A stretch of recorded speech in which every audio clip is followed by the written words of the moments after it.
আমার কথা হচ্ছে সক্রিয় যেই হোক সে প্রতিপক্ষ না নিজের পক্ষ না অন্য পক্ষ, এটা আমার দেখার বিষয় না। দেখার বিষয় হচ্ছে সে অপরাধী বা সন্ত্রাসী বা চাঁদাবাজি, এদের বিরুদ্ধে অভিযান চলবে। সে ওই আমরা কার মধ্যে কার গ্রুপিং আছে, কে কার প্রতিদ্বন্দ্বী, এটা আমার দেখার দরকার না। আমার দরকার একটাই, সেটা হচ্ছে অপরাধী বা সন্ত্রাসী, এটা আমরা দেখবো। আর দুই নম্বর হচ্ছে, এক ভাই প্রশ্ন করেছিলেন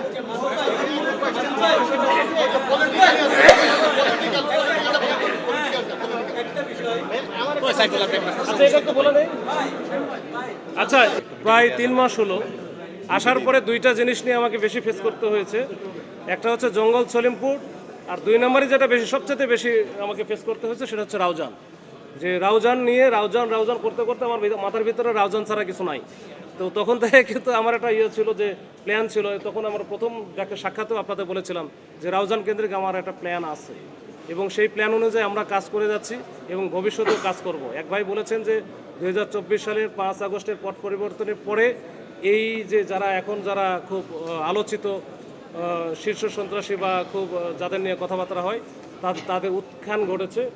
কিন্তু এটা আমার কাছে যে পলিটিক্যাল কোনো শেল্টারে কোনো কিছু হয়েছে বলে আমার কাছে এখনও পর্যন্ত আমরা ওইরকম কোনো লিড কোনো কিছু পাই নাই। এবং তারা হয়তো একটা সুযোগ নিয়েছে, এই যে মাঝখানে যে ভ্যাকুয়াম ছিল, এই ভ্যাকুয়ামের একটা সুযোগ নিয়েছে, এটা হতে পারে। এই আচ্ছা, ডেভিড ইমনের বিরুদ্ধে এখনো পর্যন্ত আমাদের যে সিডিএমএস, সেটাতে 13টি মামলা আছে। 13টি মামলা, এর মধ্যে মনে হয় 7টি আছে খুনের মামলা, আর বাদ বাকি চাঁদাবাজি বা সন্ত্রাসী মামলা। আর ধামা ইলিয়াসের বিরুদ্ধে আছে 21টি মামলা। তো 21টি মামলার মধ্যে ওইখানে 11টা বা 12টার মতো আছে খুনের মামলা। তো আর অন্যান্য যারা আছে তাদের বিরুদ্ধে কিছু কিছু মামলা আছে বিভিন্ন জায়গায়, এটা বিক্ষিপ্ত হবে। আমরা আজকে কোর্টে পাঠাবো, আমরা 10 দিনের রিমান্ডের আবেদন করে পাঠাবো। এরপরে বিজ্ঞ কোর্ট যেটা ভালো মনে করে। আসলে যশোরে যখন ধরা হলো, তাদের তো আমরা ওইভাবে চিনি না বা চিনতাম না। তাদের একটাই ছিল, আমাদের কিছু অন্যান্য এভিডেন্স আমাদের কাছে ছিল, যে এভিডেন্সের মাধ্যমে আমরা তাদেরকে চিনব। এবং ওইটাতে কিন্তু দেখেছেন যে ডেভিড ইমন, সে আগে আমরা যত ছবি দেখেছি সবগুলোতে অনেক বিরাট বড় বড় মুখ ছিল। মুখগুলো সে কেটে ফেলছে যেন লোকজন হয়তো খুব সহজে না চিনতে পারে। আর ভারতে যেহেতু সে পালায়ে যাবে, যেন লোকজন বুঝতে না পারে, এটার জন্য সে কিন্তু এটা ক্লিন শেপ করে তারপরে গিয়েছে।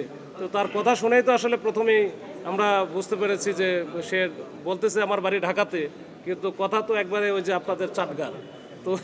তো এরপরে তো তখন আমরা বাদবাকি জিনিসগুলো তো আমরা বুঝতে পেরেছি যে সে আসলে কি।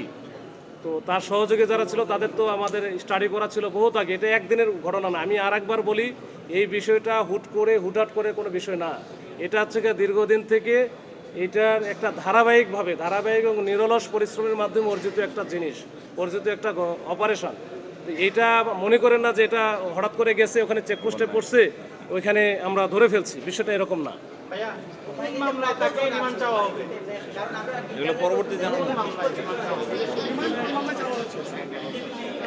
এখন তো অস্ত্র মামলা হচ্ছে, এই অস্ত্র মামলায় আপাতত রিমান্ডে নিয়ে আসবো। এরপরে আস্তে আস্তে তার অন্যান্য যত মামলা আছে সব মামলায় যাবে এবং